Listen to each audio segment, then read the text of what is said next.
Sir నమస్కారం sir. నమస్తే sir Telugu Desam party పెట్టిన తర్వాత 1994లో వాళ్ళకి వచ్చిన మెజారిటీ చాలా హైలో వచ్చింది. ఆ మెజారిటీ ఎవరు బ్రేక్ చేయలేరని చెప్పేసి కూడా చాలా మంది మాట్లాడుకున్నారు. కానీ ఇప్పుడు 2024 ఎలక్షన్స్లో మాత్రం ఆ రికార్డ్ అయితే బ్రేక్ అయింది. అయితే అప్పుడు 1994లో ఎన్టీ రామారావు గారు ఎత్తిన నినాదం ఏదైతే ఉందో సంపూర్ణ మద్యపాన నిషేధం. మళ్ళీ ఇప్పుడు కూడా అదే మద్యపానం గురించి చర్చించారు వీళ్ళు. అయితే ఈసారి నిషేధం కాదు, కంటిన్యూ చేస్తామని చెప్పేసి. సో అప్పుడు మద్యపాన నిషేధం, ఇప్పుడు మద్యపానం పైన ఈ రెండు పట్టుకొని వీళ్ళు ఎలక్షన్స్కి వెళ్ళారు. మరి అప్పుడు భారీ మెజార్టీ వచ్చింది, ఇప్పుడు కూడా మెజార్టీ వచ్చింది. మరి దీని గురించి మీరు ఏం చెప్తారు సార్? జగన్మోహన్ రెడ్డి కూడా దాదాపు ఎన్టీ రామారావు స్టైల్లోనే సంపూర్ణ మద్యపాన నిషేధం దిశగా నా ఆలోచనలు ఉన్నాయి అని ఆయన 2019 ఎన్నికల టైంలో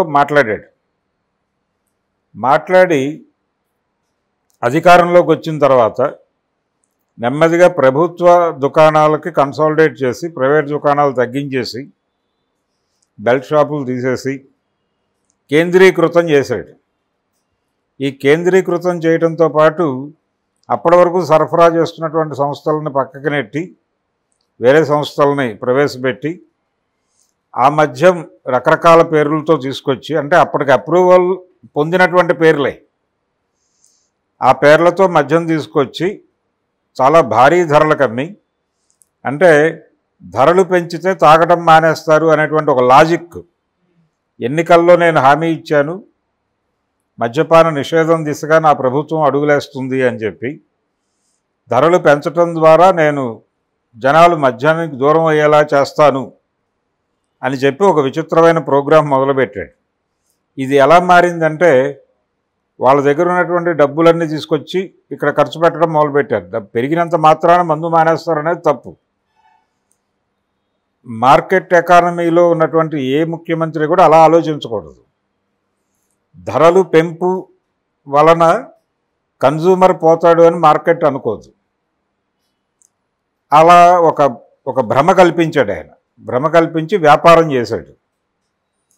దాంతో ఈయన సంక్షేమ పథకాల పేరుతో పంపు చేసినటువంటి డబ్బులన్నీ కూడా ఈ మద్యం దుకాణాల ద్వారా వెనక్కి వచ్చేసినాయి.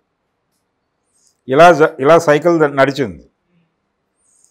ఈ ప్రాసెస్ మీద రకరకాల విమర్శలు వచ్చినాయి. మందుబాబుల్లో చిరాకేసింది గవర్నమెంట్. అంటే దీన్ని వినియోగించుకోవాలి, ఈ అన్రెస్ట్ని, ఈ మద్యపానం చేసేటువంటి వాళ్ళల్లో ఉన్నటువంటి అన్రెస్ట్ని తనకి అనుకూలంగా మలుచుకోవాలి అని చంద్రబాబు నాయుడు గారు అనుకున్నారు బలంగా. అనుకుని ఆయన ప్రతి ఎన్నిక ఉపన్యాసంలోనూ చాలా సీరియస్గా, మనం ఒక క్వార్టర్ తాగితే సరిపోతుందా తమ్ముళ్ళు, చాలా కష్టపడతాం, సాయంత్రం ఒకటి సరిపోదు కదా, కనీసం 2 వేయాలి కదా, 2 వేయాలంటే 500 ఖర్చు అయిపోతాయి కదా, మేము అధికారంలోకి వస్తే 50 రూపాయలకే అందుబాటులోకి తెస్తాం కదా, పైగా మనకి అలవాటైనటువంటి బ్రాండ్లు, దీనికే ఎక్కువ సమయం కేటాయించేవాడు ఆయన. అంటే సంపూర్ణ మద్యపానము, ఆ రోజేమో 94లో సంపూర్ణ మద్యపాన నిషేధము అనే నినాదంతో ఆయన ఎన్నికలకు వెళ్ళాడు.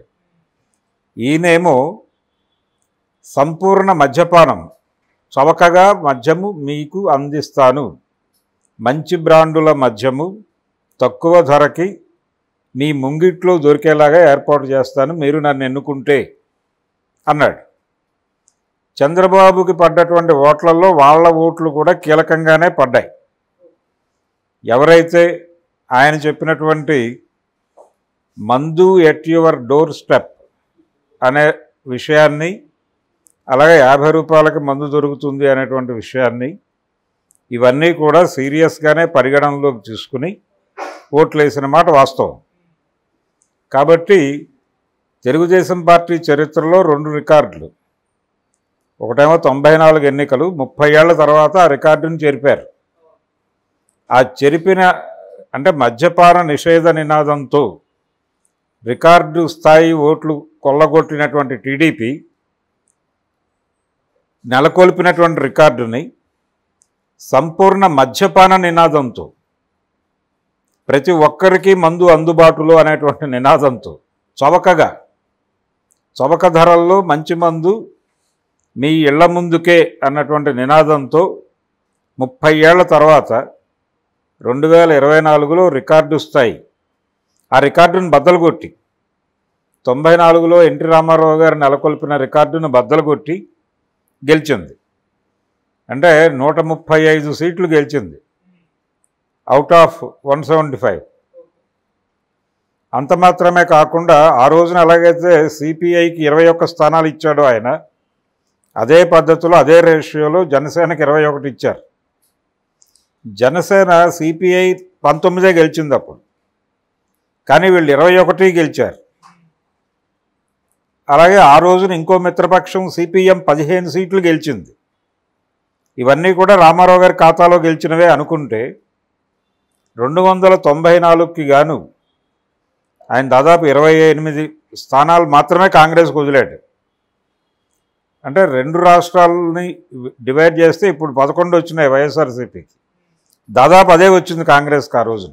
ఓకే, ఆ స్థాయికి పడేశాడు. ఆ తర్వాత 99లో జరిగినటువంటి ఎన్నికల్లో టీడీపీ గెలిచింది మళ్ళీ చంద్రబాబు గారి నాయకత్వంలో. చంద్రబాబు గెలిచినటువంటి మొదటి ఎన్నిక అది.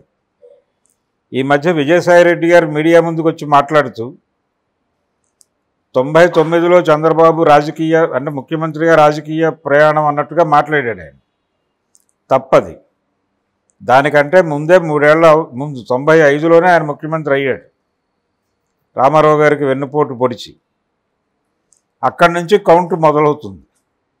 ఆ ఎన్నిక రామారావు గారు గెలిచిన ఎన్నిక కావచ్చు, కానీ ఆగస్టులో ఆయనకు వెన్నుపోటు జరిగింది. అధికారం ఆయన హస్తగతం చేసుకున్నాడు, దాన్ని నిలబెట్టుకున్నాడు. ఆయన అదృష్టం కొద్దీ ఈయన ఆగస్టులో వెన్నుపోటు జరిగితే జనవరి వరకు మాత్రమే ఉన్నాడు. అంటే August, September, October, November, December 4 నెలలు మాత్రమే బతుకున్నాడు ఎన్టీఆర్. ఎన్టీ రామారావు గారి మరణము కలిగించిన అదృష్టం చంద్రబాబు నాయుడు గారు ఇప్పటివరకు నడిచాడు. ఇప్పటివరకు ఆయన జీవితం నడవటానికి మూలం అది. నిజానికి ఆ రోజున పార్లమెంట్ ఎన్నికలు ఉన్నాయి. పార్లమెంట్ ఎన్నికల వరకు రామారావు సస్టైన్ అయి ఉంటే చంద్రబాబు పరిస్థితి అలా ఉండేది అనేది వేరే చరిత్ర. అలా కలిసి వచ్చింది ఆయనకి, కలిసి వచ్చింది.